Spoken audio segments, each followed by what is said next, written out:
Welcome back to the Darin Show. Well, we are back with another old guy listens to Taylor Swift and gets the feels. This is like my 5th Taylor Swift review. I think I've done Speak Now, Fearless, it's red here. I started with Evermore and Folklore. In fact, this channel, the Darin Show, started because I watched on Disney I do dog sitting, and it was at a client's house, and they had Disney. I don't have Disney. So I took the opportunity to watch Taylor Swift's Eras Tour. Blew me away.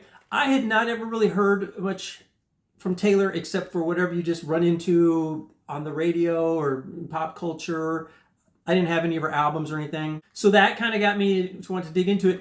And I just went to the library. The first one I found was Folklore from 2020. And I read about that, and then I found out that Evermore was kind of like a sister album of that. So I decided that I was going to do a review. I have a dog channel, Dog Guy Darin, but I wanted to start a music channel. And I thought, let me review these Taylor Swift albums. And they broke my heart.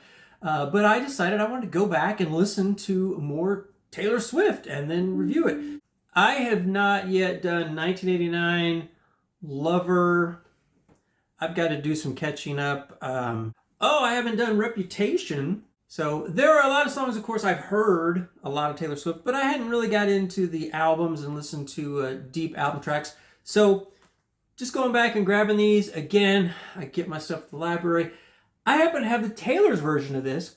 So I'm not going to be able to review this whole thing because it's 2 discs and it's amazing. Probably not going to go song by song, so I'm just going to give an overall thing. Maybe play some clips, but yeah. So this was the original. This is the Taylor's version, released in 2021. The original album, Red, came out in October of 2012, and it was her 4th studio album. The last album to really be kind of promoted as country music, and you can really hear that on this album. You can definitely feel there's some country music and then the pop stuff. She did the album Speak Now, went on tour, started writing her next album with some of the same people that she had co-written or had, she wrote most of the stuff, but brings in some co-writers. And it was starting to feel like the same thing again. And she said she really kind of wanted to stretch out a little bit for her 4th album. So she went to work with some new producers and things. So you can definitely tell there's a little country and then there's a little pop, and shows the direction that she was heading. Now, I definitely have heard some of these songs because 2012, that was in the middle of my, not in the middle of it, towards the end of my mobile DJ business, and I used to actually play at schools, like middle school dances, and that We Are Never Getting Back Together was going all the time. Some of the tracks, of course, Red, Loving Him Was Red, I Knew You Were Trouble, I knew that from playing DJ and dances and stuff. 22, We Are Never Ever Getting Back Together. That was a huge hit. The middle school kids loved that one. So I've heard a lot of these, but I didn't get the whole album. Now the Taylor version comes out. That's the version I have. Oh my gosh, this is so good. Starts off with this track called State of Grace, which I don't believe I'd ever heard, but it sounds familiar. So then I got to thinking, well, I must have heard it somewhere along the way, or maybe just from the Eras tour, but just absolutely loved it.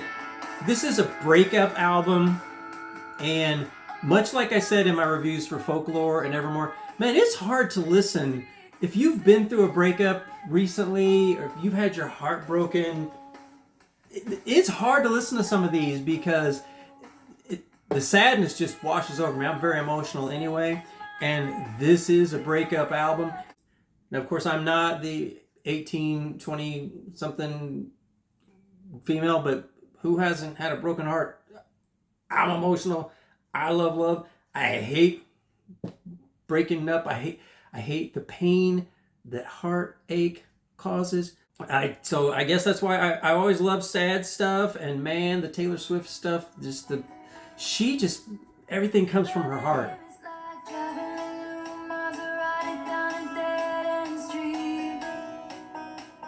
Driving a Maserati down a dead end street.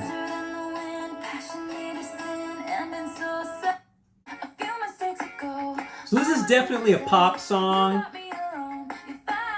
Funny because this album was still being played on country stations and also crossing over to the pop stations. It won awards at country music award shows and in country music categories at the Grammys. But from here, you know, she really went, you know, she's not really, she does a little bit of everything. I mean, Evermore and Folklore, those aren't exactly pop albums. She does pop, rock, folk, country. She's just a performer and a songwriter, one of my favorite songwriters ever. All Too Well, I Understand was about Jake Gyllenhaal and the whole deal with the scarf and everything, but this one broke my heart. All Too Well, whew. So again, I just love it. I gush every time I do a Taylor Swift review. I cannot say enough good things about Taylor.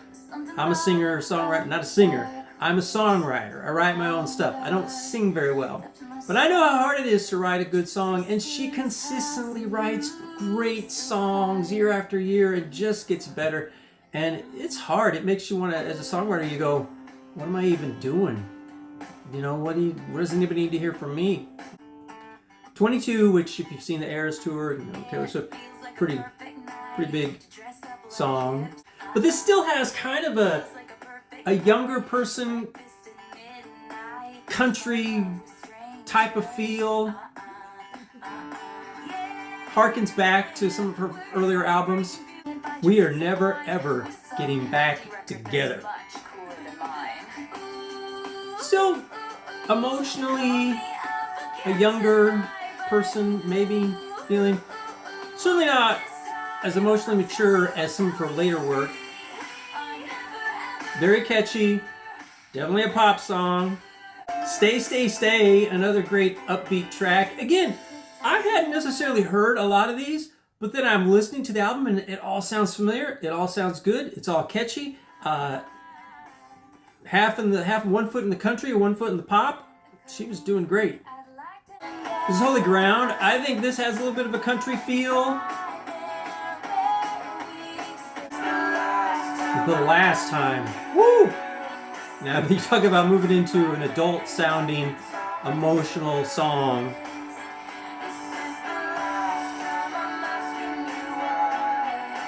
This features the lead singer from Snow Patrol. You may have heard of them, Gary Lightbody. This is a power ballad. Again, about a failed relationship, torn between heartbreak and forgiveness. It's kind of an alternative rock folk.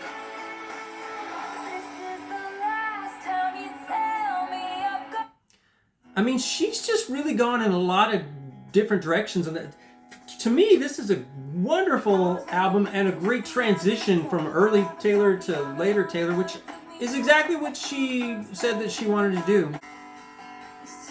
Sad, beautiful, tragic. This definitely puts me in the mind of some of the songs from Folklore, Evermore era that just made me cry. I listen to these and I just cry. And sad, beautiful, tragic.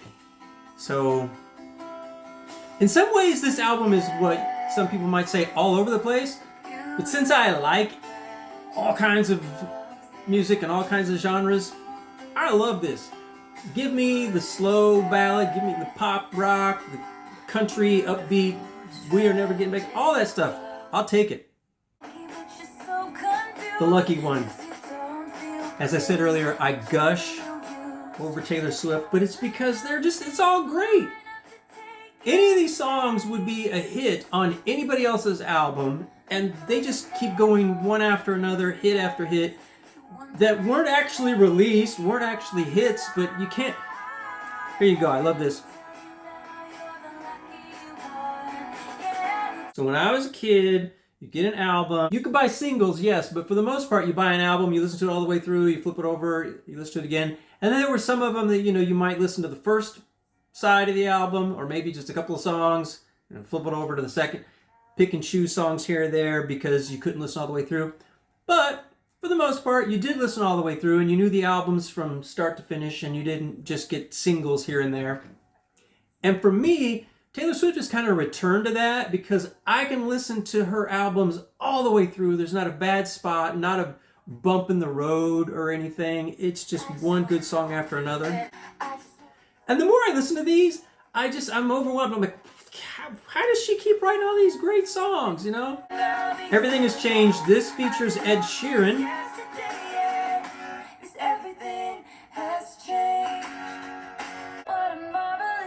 Starlight. So we're 15 tracks into disc 1 of what turns into a 2-disc set when we get the Taylor's version. Something great about the Taylor's version, you've got an acoustic version of State of Grace, Better Man, which is a From the Vault song. So this is a song that she wrote and gave to Little Big Town, and they had a hit with it. And I love that version, but woo! Taylor slays it.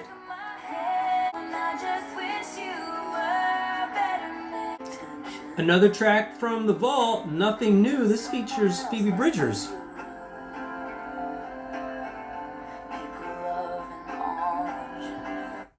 Another one from the Vault, Babe, features Patrick Monahan from Train, you know, lead singer of Train. Got a track on here, I Bet You Think About Me, featuring Chris Stapleton, again from the Vault. Going back to her country roots, she sounds so good singing with Chris Stapleton. Man, I know she owns all the rights to everything now, but whew, you got to pick up the Taylor's version, the deluxe version of Red, because it's so much good stuff. So again, I said at the beginning of this review, I mean, if I wanted to, I could do like 3 parts or an hour-long review if I went song by song. I'm not going to do that, but I will wrap it up here with this All Too Well. The story behind this is she made a joke when she was on tour, as she was doing All Too Well, about how there's a 10-minute version out there because she just kept coming up with more and more verses. And her fans were, of course, like, when are we going to get to hear this 10-minute version of All Too Well? So when she did the Taylor's version of Red, she put a 10-minute version of All Too Well. Whew! And if you think the original All Too Well was something, this one just breaks my heart. Apparently, the 10-minute version was recorded by the sound guy at a Speak Now World Tour rehearsal. A rehearsal! And her mother, Andrea Swift, collected a CD recording of it, and we get to hear it. She was like just writing this song in like a rehearsal, a sound check, something like that. The band was playing some chord progression, and she just started doing these verses over and over and over, and they just kept coming out of her. Now, another story about this is in 2021, Taylor directed a short film based on this 10-minute version of All Too Well. She has directed a lot of her music videos over the years. I think she would be a phenomenal movie director. I just finished a Barbra Streisand autobiography, and I was thinking Barbara went into directing and was a great director with Best Picture nominations, and Taylor Swift could become a phenomenal movie director. And I love the way she blends her music in with the movies, and I mean, even with like the new album, The Life of a Showgirl, I watched, I think, the Fate of Ophelia video, and I was just blown away. I'm like, this was directed by Taylor Swift. She's phenomenal talent. So here we are again. Old guy reviews Taylor Swift, loves Taylor Swift. I didn't cry during this review, but check this out. You know it's a 5 out of 5 because I love Taylor Swift. So 5 out of 5, the Taylor's version of Red. This is the Darin Show. Thank you very much. I'll probably try to do the Lover album, 1989.